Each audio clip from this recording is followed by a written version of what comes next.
À vous. Je ne sais pas, ça dépend de vous, mesdames et messieurs.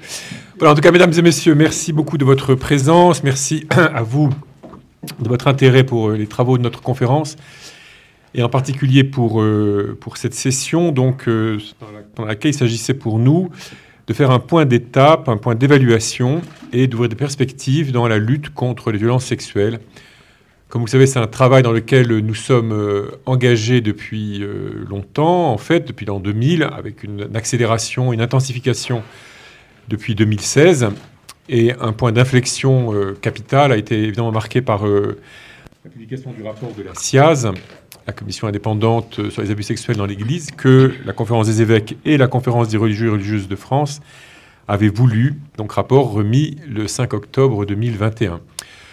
Voilà, nous étions, après avoir reçu ce rapport, nous avions constitué un certain nombre de groupes de travail, certains propres à la SEF, d'autres communs avec la COREF d'ailleurs.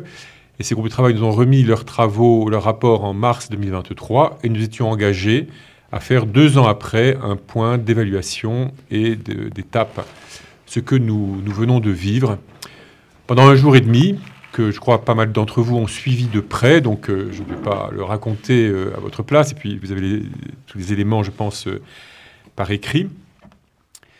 Mais pour ma part, je dois dire, il m'a semblé vivre 1 jour et demi très, très intense, 3 demi-journées très, très denses, une succession de tables rondes de grande qualité. Et surtout, peut-être ce qui m'a le plus impressionné, je crois, beaucoup des personnes qui étaient présentes, c'est que le dialogue avec l'Assemblée a été très riche. C'est-à-dire que dans les temps où, après que les membres des tables rondes aient parlé, ceux qui ont parlé depuis l'Assemblée n'étaient pas des ignorants qui interrogeaient des experts, mais au contraire des contributeurs à une réflexion commune et à un travail commun. Et dans le cadre de la cité Saint-Pierre, avec ce beau soleil qui régnait, nous avons eu le sentiment, avec tous les invités dans lesquels il y avait des personnes victimes, des collectifs de personnes victimes, des personnes qui avaient travaillé avec nous dans les groupes de travail, un certain nombre de responsables ou de personnes concernées par le sujet dans la société civile. Nous avons vraiment eu l'impression de compagnonnage, le mot est revenu à plusieurs reprises. Et pour nous évêques, c'était quelque chose de très, très, très émouvant. Voilà, en 2018, ça a été rappelé à plusieurs reprises. 7 personnes victimes étaient venues nous parler, dont Olivier Savignac, qui est ici, et qui pourra dire lui-même ce qu'il a à dire. Et puis en 2021, c'est 5 personnes qui étaient venues. Et cette fois-ci, il y avait plusieurs collectifs de personnes victimes. Et je leur suis très reconnaissant. Et tous les évêques, nous leur sommes très reconnaissants de leur présence. Voilà. Donc je vous parle ici avec, à ma gauche, sœur Marie-Laure Denès, qui est provinciale de l'ordre romain de Saint-Dominique. C'est bien ça. Alors, sœur Marie-Laure Denès avait été désignée par la COREF, ou présentée par la COREF, proposée par la COREF, pour accompagner le Conseil permanent dans la mise en œuvre des résolutions que nous avions votées en mars 2023, après la remise de leur rapport par nos groupes de travail. Nous avions voulu qu'il y ait un petit trio de personnes qui vérifient et que le Conseil permanent travaillait bien pour que les résolutions prises soient appliquées et entrent en vigueur. Donc, c'est les 3 membres de ce trio. Il y avait donc sœur Marie-Laure, il y avait madame Dominique Rouillet, au titre de promesse d'église. Et puis, il y avait le père Georges Hébert, qui avait été membre d'un des groupes de travail, qui est un prêtre de Luçon, qui nous ont servi un petit peu d'excitateur, un petit peu de vérificateur, pour que nous ne nous endormions pas au Conseil permanent et que nous travaillions vraiment à ce que les résolutions prises entrent en vigueur, prennent une forme concrète et aboutissent. Voilà, donc l'objet premier de ces 3 demi-journées, c'était qu'ils puissent rendre leur rapport et le présenter. Donc ce rapport, je pense qu'il vous a été distribué. Vous le verrez, et sœur Marie-Laure pourra vous en dire quelque chose. Ce rapport, je crois, atteste que nous avons travaillé dans plein de domaines, qu'il y a des choses qui ont bien avancé, des choses qui n'ont pas encore assez avancé, mais que nous sommes en route et nous tenons à l'être. Voilà. Et puis, dans ces 3 jours et demi, nous étions heureux de pouvoir inviter Olivier Savignac, qui a mis au point un spectacle, un ciné-concert, dont il pourra parler lui-même, mais que nous étions, enfin, pour ma part, j'étais très, très heureux de pouvoir partager avec tous les membres de cette assemblée, les évêques et leurs invités, parce que c'est une formidable manière d'entrer dans la réalité de ce que sont les abus sexuels commis sur des mineurs, leur impact dans une vie. Et je crois que voilà, Olivier nous a hier soir vraiment bien aidé à entrer dans l'épaisseur et dans l'intensité, dans le gouffre aussi que cela peut représenter, mais avec aussi l'espoir et peut-être l'espérance couvre la vérité faite, la justice rendue et tout le travail nécessaire pour cela. Voilà, je vais laisser l'un et l'autre s'exprimer. Donc, vous dire sans doute deux mots sur ce rapport, hein, qui, comme l'a dit Monseigneur de Moulin-Beaufort, avait pour vocation de reprendre l'ensemble des résolutions qui avaient été votées en mars 2023 par les évêques et pour lesquelles ils s'étaient engagés à faire un point 2 ans après. Ce qui a été frappant dans notre travail pendant 18 mois, c'est de voir la multiplicité des chantiers qui étaient ouverts, donc dans tous les domaines, avec des temporalités différentes aussi pour ces chantiers, parce qu'il y a des choses qui étaient assez facilement... il était facile de les mettre en œuvre. Je pense par exemple aux chartes concernant l'accompagnement, concernant les confessions, etc., qui pouvaient être un travail qu'on commençait immédiatement. Et puis des chantiers à plus long terme, comme ceux de la session triennale ouverte aux laïcs, qui nécessitaient une modification des statuts de la conférence. Donc voilà.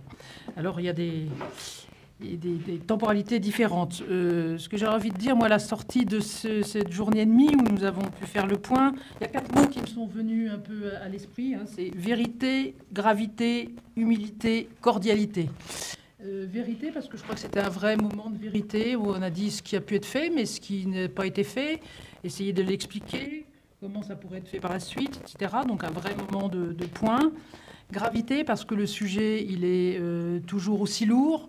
Et puis nous avons entendu beaucoup de témoignages, encore une fois, dans ces 2 jours. Humilité, parce que la tâche est immense. Et je pense qu'un des leitmotifs qui a parcouru ce jour et demi, c'est de se dire on n'est qu'au début du chemin et qu'il faut poursuivre tout ce travail.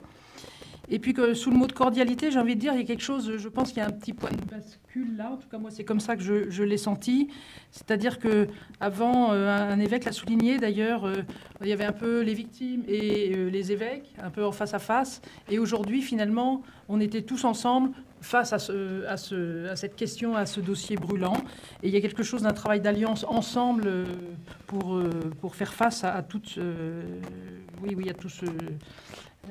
cette souffrance qu'il y a et notamment à agir de façon à ce que non seulement on essaie de guérir le passé, mais qu'on prenne les mesures nécessaires pour que les choses ne se reproduisent plus, ou en tout cas le moins possible, parce que on n'est pas naïf malheureusement.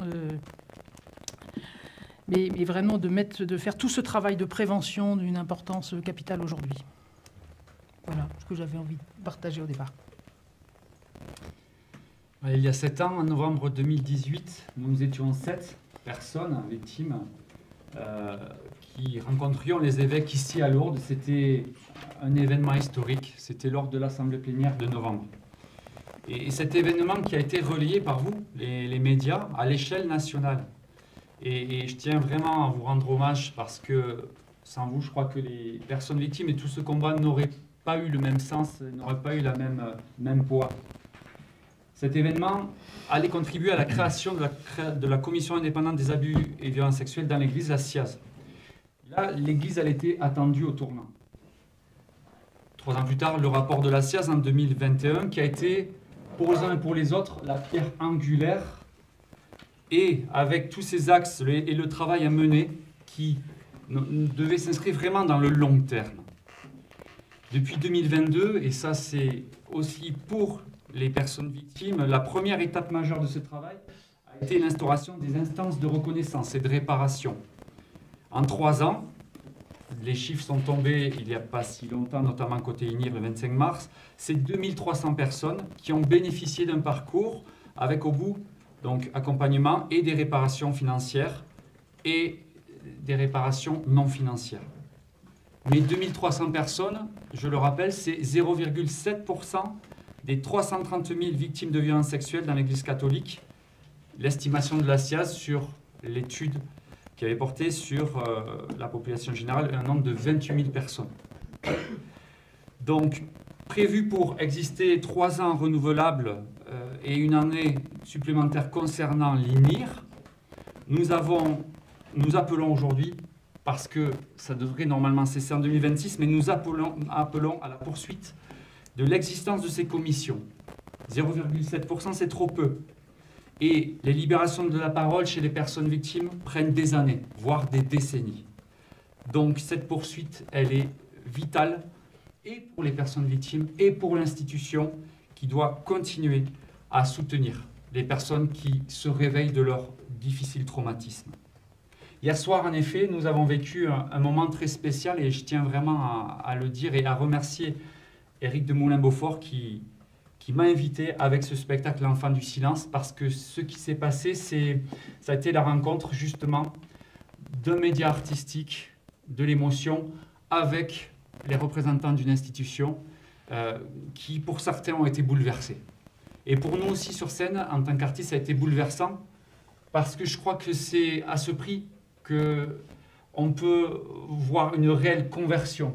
Le pape parlait le 20 mars dernier, notamment par rapport à l'assemblée plénière de la commission pontificale sur la protection des mineurs, il parlait de conversion intégrale.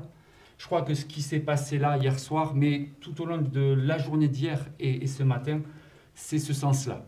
Et c'est cette conversion, ce début de conversion. Mais sur les défis qui attendent la Conférence des évêques de France, c'est aussi le sujet des majeurs vulnérables.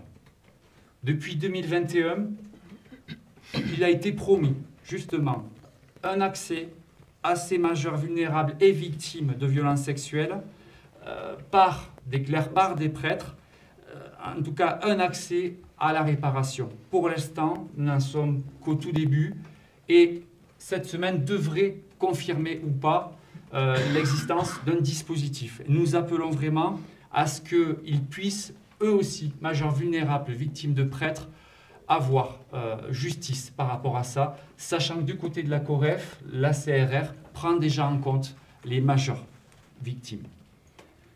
10 ans après les premières révélations publiques, par la parole libérée, à propos de l'affaire Prénard, là je leur rends hommage parce que c'est grâce à eux que nous sommes là, nous sommes encore face à d'autres révélations qui secouent les milieux de l'enseignement catholique et des tutelles congrégationnistes d'établissements scolaires. Et là, c'est vrai que ces 2 jours de session ont été aussi l'occasion pour ces enfants, ces adultes, devenus adultes de Bétharram, de témoigner, et ça a été très puissant. Je les salue ici, nos frères du collectif de Bétharram, qui ont fait se lever un mouvement sans précédent concernant les violences subies dans ces institutions scolaires. Et à l'heure où la prévention, je le rappelle, dans l'enseignement catholique, demeure pour l'instant marginale et peu appliquée. Nous sommes confrontés, nous, en tant qu'association de terrain, à d'énormes résistances quant à la mise en place d'actions de prévention à propos des violences sexuelles sur mineurs dans les structures de l'enseignement catholique. La réception du programme EVARS, donc Éducation à la vie affective, relationnelle et sexuelle, mis en place par l'Éducation nationale, a d'abord fait l'objet de vives critiques de la part des principaux responsables de l'enseignement catholique fin novembre 2024.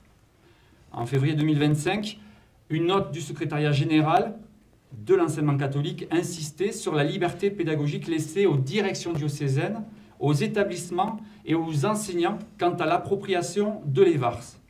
Mais nous, collectif association, le réaffirmons très clairement, ce programme conçu par l'Éducation nationale est adapté à chaque âge et à chaque niveau. Et les mesures de prévention des violences et des abus sur mineurs portées par l'EVARS ne doivent pas et ne sont pas des options. Pour protéger les enfants, les jeunes, il est impératif de nommer les choses et d'expliquer clairement et sans détour. Donc j'appelle justement l'enseignement catholique à pouvoir travailler avec nous, associations, collectifs, mais aussi avec les structures que ce soit côté CEF ou côté COREF, parce qu'on sent là encore de la distance entre ces institutions-là, à l'heure où nous avançons et nous progressons quand même, et on l'a vu au cours de ces 2 jours. Donc l'étape de réparation individuelle est un préalable, mais aujourd'hui, ça doit se poursuivre par un devoir de mémoire collectif. Éric de Moulin-Beaufort parlait hier de changement de culture au sein de l'Église catholique. Et pour que ce soit une réelle réalité, il faut absolument aller sur ce terrain de la mémoire. Que ce soit les laïcs en paroisse, dans les mouvements chrétiens jusqu'à dans les sphères hiérarchiques des diocèses et de l'Église de France, la mémoire doit prévaloir. Sauf qu'aujourd'hui, finalement, nous en sommes à un devoir mémoriel, là encore, assez marginal. 3 plaques dans des cathédrales en France, quelques églises, alors que les victimes, elles ont été à dénombrer dans tous les diocèses. Ce devoir d'équité à l'égard des personnes victimes, elle doit être portée par chacun des diocèses. Chacun doit s'approprier justement ce devoir de mémoire. Et c'est, je pense, aussi pour la restauration d'une église qui se veut être une maison sûre. Les défis sont nombreux et je n'ai pas pu tout aborder dans mon propos, mais je tiens réellement à remercier d'abord sœur Véronique Margron, qui n'est pas là, mais qui est représentée par sœur Dénès. Sœur Véronique Margron et Éric de Moulin-Beaufort, Monseigneur Éric de Moulin-Beaufort, dont les mandats à la tête de la COREF et de la CEF s'achèvent cette année. Ils ont été les pivots majeurs d'un basculement dont nous avons été témoins durant ces 6 années et durant lesquelles ils ont été à la tête de ces 2 institutions. Nous attendons que les successeurs, d'abord d'Éric de Moulin-Beaufort, puis de Véronique Margron, poursuivent dans cette voie du changement de culture concernant les violences et les abus sur les personnes vulnérables, mineures et majeures. Et en conclusion, c'est à ce titre, vraiment, que pourra se vivre une véritable restauration conjointe. Celle d'abord de chaque personne victime, d'enfants et d'adultes blessés, détruits, broyés, mais aussi une restauration de l'institution Église qui, par son travail de vérité, pourra à terme redevenir un lieu de confiance. Aux questions, du coup, si vous pouvez présenter vos médias.